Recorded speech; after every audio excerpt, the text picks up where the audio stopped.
ang punot dulo ng pinakakriminal na tinatawag nating monumental restoration of plunder and corruption. At walang iba kundi si Marcos at si Romualdez. Icing in the cake lang po kung ang pag-uusapan ng flood control projects kung ikukumpara sa pattern of systematic restoration of plunder. Number one, wala na pong balita ang Maharlika Discarte Fund. 500 billion pesos, 50 billion galing sa Land Bank, 125 billion or 75 billion galing sa Development Bank of the Philippines, and no less than the International Monetary Fund. And ang nagsasabi na ibalik yan sapagkat yan ay para sa suporta ng mga maliliit na sektor ng lipunang Pilipino. Hindi na ibabalik. Wala pong balita ngayon at parang kinalimutan natin na ang authorized recto at si Marcos upang kulimbatin ang PhilHealth.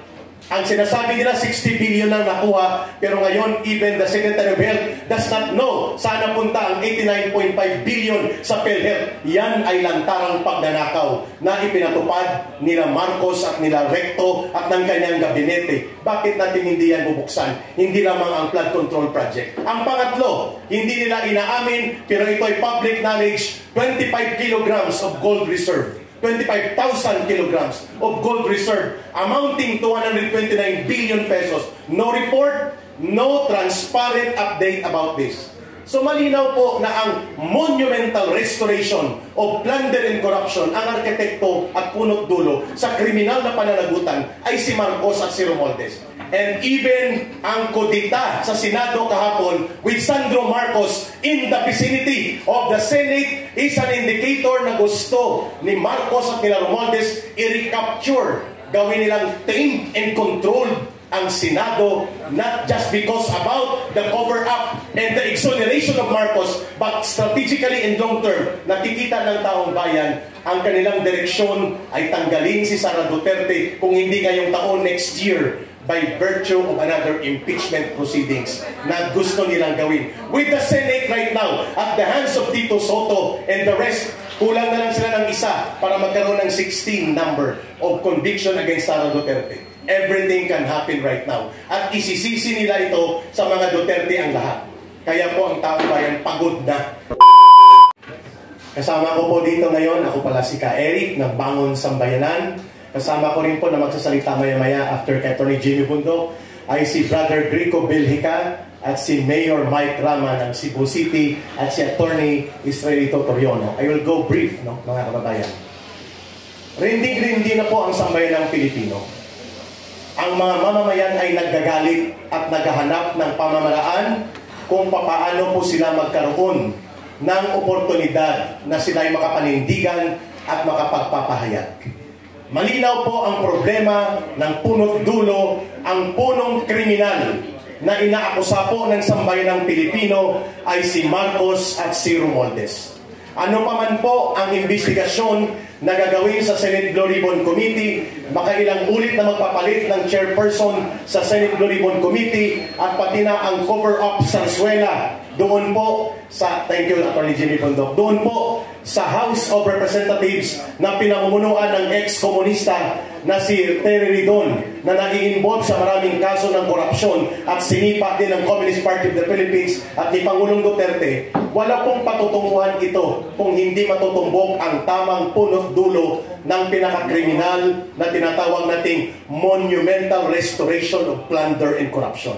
At walang iba kundi si Marcos at si Romualdez. Icing in the cake lang po kung ang pag-uusapan ng flood control projects kung ikukumpara sa pattern of systematic restoration of plunder. Number one, wala na pong balita ang Maharlika Discarte Fund. 500 billion pesos, 50 billion galing sa Land Bank, 125 billion or 75 billion galing sa Development Bank of the Philippines, and no less than the International Monetary Fund. And ang nagsasabi na ibalik yan sapagkat yan ay para sa suporta ng mga maliliit na sektor ng lipunang Pilipino. Hindi na ibabalik. Wala pong balita ngayon at parang kinalimutan natin na ang authorized recto at si Marcos upang kulimbatin ang PhilHealth.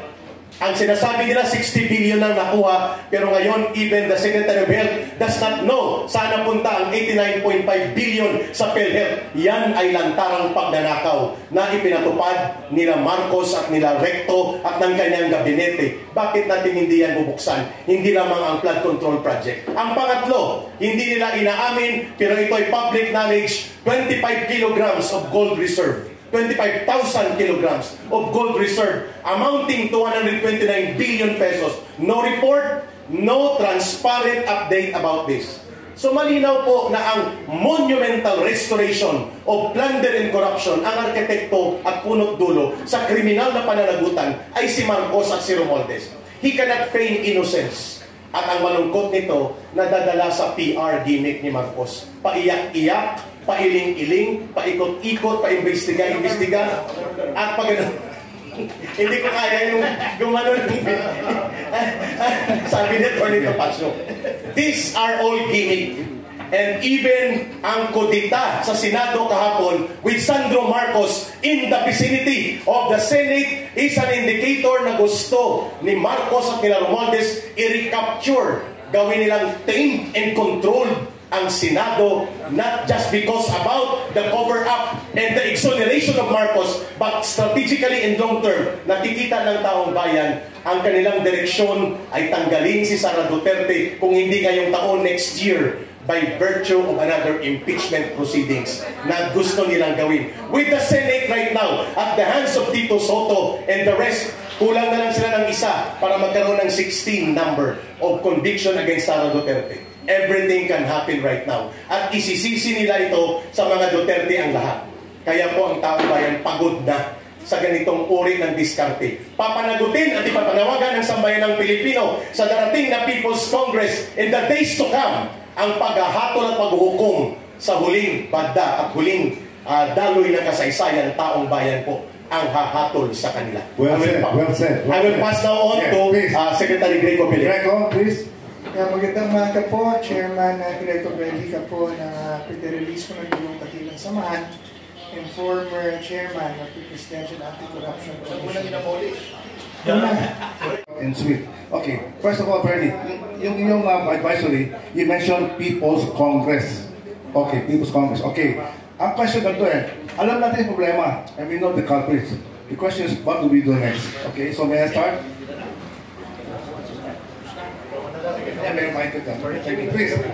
Magandang umaga po. Ako po si Atty. Jimmy Bondo. Ako po ay isa sa mga officers ng PDP. This is a People's Congress. At maraming nagugulumihanan sa katagaan na yan. No? Hindi po ito, linawin na po natin. Hindi po ito isang panawagan para mag-aklas o gumawa ng gulo. But we are here to answer a question. And the question is this: what will it take? No? That's the question. What does it take for the people to reclaim their lost power over governance, over bad governance? Ang problema po natin, bibilisan ko lang, marami pong magsasalita. Ang problema po natin ay baha. No? At hindi lang po ito yung baha na flood control, tubig. Ang problema po natin, binabaha po tayo ng mga issue. Yung mga issue po are designed para sunod-sunurin tayo. At kapag tayo po ay completely inundated ng mga issue, hindi na po natin masolusyonan. Isa pong mabilis na halimbawa, bago ako magpasa ng mikropono, when we are making gains, akala natin ang Blue Ribbon Committee ni Senator Marcoleta ay making gains, siya ay papalitan. Tama po ba? So, it is the nature of this quick na pagsampa ng mga issue sa atin na hindi tayo nakakahanap ng solusyon. Therefore, what is the People's Congress? Ang PDP po is acting in a very inclusive capacity. Hindi po ito parte lang namin, kundi ito po ay panawagan upang pagsama-samahin na po natin sa wakas ang ating boses to specifically address kung ano po ba talaga gagawin natin dito sa mga revelation. Puro po tayo revelation, no? Puro revelation sa Congress, puro ganito, puro ganyan. Dati po, akala natin, matutumbok na natin yung problema sa eleksyon. Akala natin matutumbok na. May bagong issue. We are inundated. Binabaha tayo ng issue at sadya po na pag malapit na, meron na namang bagong bagyo. So what do we do? That is the question that we are actually propounding to you, our countrymen. Ano po ba ang gagawin natin? It's not a challenge. It is a real question. Ano po ba ang gusto nyo gawin? Because the PDP is willing to facilitate. Hindi yan.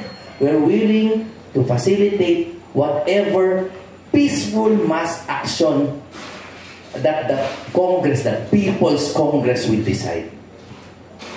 So I will stay brief. I will KISS. Okay, thank you very much. Next.